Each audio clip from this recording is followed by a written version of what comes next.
الزيتون الأخضر. طبعا بدنا نكسره ونحطه بمي بهالشكل.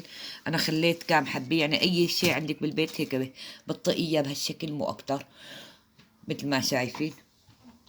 أنا عاملة الكمية كلها، بس عم فرجيكم إنه كيف بس نكسرها للزيتونة.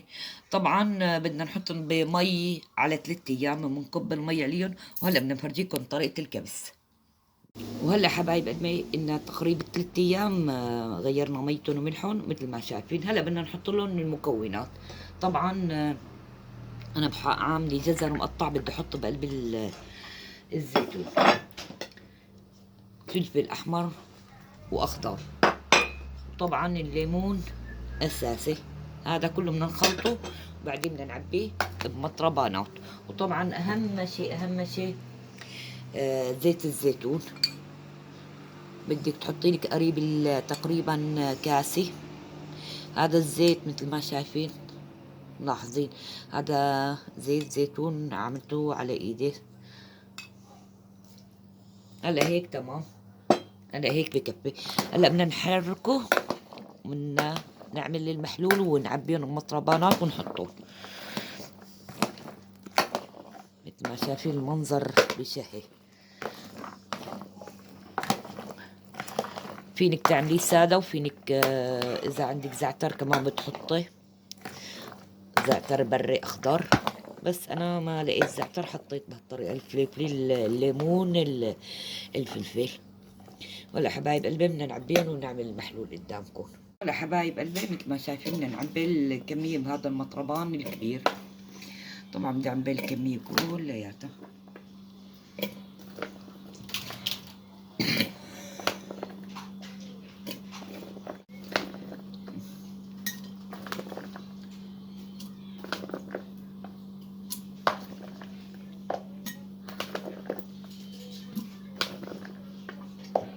وهلا حبايب قلبي عبينا الكميه كلياتها. وهلا بدنا نعمل محلول المي والملح.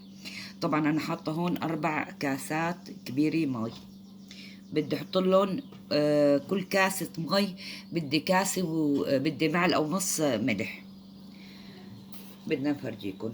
هاي وحدة، وهي 2، وهي 3، وهي 4. هي هدول 4 كاسات، وهي 5 طبعا، وهي 6. يعني كل كاسة بدها كاسة ونص، معلقة ونص ملح. وبدنا نحط حمض الليمون. حمض الليمون بيعطي صفار للليمون وبقيم اكتر، يعني بقيم بالهاي. بدنا تقريبا كمان معلقه حمض الليمون بهالشكل هذا. بدنا ندوب المحلول وبدنا نعبي المحلول ساعتها فوق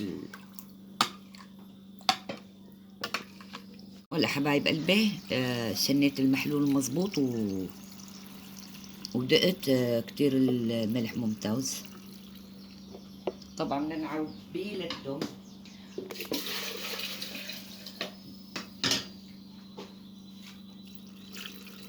طبعا المي بدها تكون معقمة أفضل. ولا هيك تمام. هلا الزيتون ما بدنا نخليه هيك يعمل على الوجه. هلا بدنا نحط شرحات ليمون.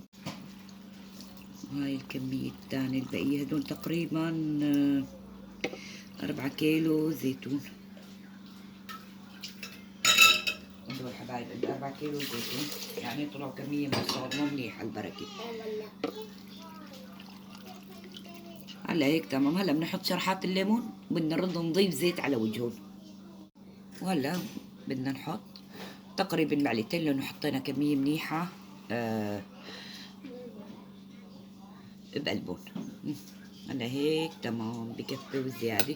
هلا بدنا نحط شرحات الليمون مثل ما شايفين حبايب قلبي. ما شاء الله شيء بشهي. حتى اذا بدك تكبسي الاسود بتكبسي بنفس الطريقه. اذا بدك تقيميه لنص الشتي بتكبسي بنفس الطريقه، مي وملح بس من دون حمض الليمون. وعند اللي بدك تستعمليه بتكبيه بتصفيه وبتعمليه طبعا.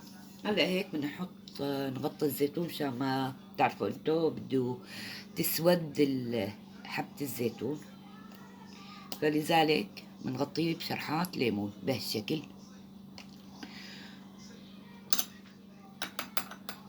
بيعرفوا. تمام بهالشكل هيك مثل ما شايفين حبايب قلبي. هلا هيك بضل الزيتون ما بيعطي نهائيا انه سواد او لون مثل ما شايفين. وهلا بنضغطهم تقريبا بدك بعد اسبوعين تقدري تاكلي منه. بدك تقيميه للشتي بتكسريه فورا وبتكبسيه مثل ما شايفين المنظر. ولهون حبايب قلبي مثل ما شايفين هاي طريقة كبيس الزيتون الأخضر. وصحتين وميتنا، ولا تنسونا من اللايك والشير. صحتين. وإذا عجبتكم الفكرة عملوا لنا لايك. طبعا حبايب قلبي هلا بدنا نحط مثل ما شايفين أنا كيف مشرح الليمون. بدي أحط بهالشكل هذا شرحات الليمون، وحاطة فلفلة خضرة مع حمرة. أنا كمان في شو اسمه الخلطة الثانية نفسها زيتون، بس الفلفل فارمتها الخضراء والحمراء وحاطة بقلبها جزر. هلا حبيت احط القرون الفلفلي على حالهم، هدوليك فرمتهم فرم. طبعا بدنا نحط زيت الزيتون. زيت الزيتون اساسي بالزيتون الاخضر، بيعطي طعم كتير طيب وزاكي. طبعا بتحط حسب الرغبة قدر كاسة تقريبا ما شايفين هيك حبايب قلبي. وطبعا هلا بدنا نحركهم وبدنا نعبيهم بمطربانات وبدنا نعمل المحلول المي والملح. طبعا هيك تحريكه بالشكل مثل ما شايفين. الزيت بيعطي لمعة للزيتون شغلة بتجنن. طبعا هلا لو قلتوا هيك حبة الزيتون من هون على هو الطق انه عاطي بسيط لون سواد ما بيأثر على المي والملح، هذا كله بيطلع بجنن بجنن. اي والله يا تيتا مثل ما شايفين بهالشكل هذا. هلا على الكبيس دقت الملح كتير ممتاز. هلا بدي اسكب على المطربان ولبقية الكمية طبعا كلياتها بهالشكل. هلا لانه انا حاطه زيت زيتون. هلا زيت الزيتون لحاله بصير على الوجه. طبعا بدي احط له بهالشكل مثل ما شايفين حبايب. بلش الزيت يطلع على الوجه. انا بقدر اضيف مثلا معلقه ما بأثر. وبدي احط شرحة ليمون بهالشكل، شرحات الليمون.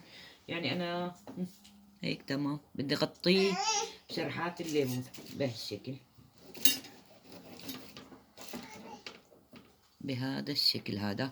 طبعا شرحات الليمون كتير بيمسكوا الليمون.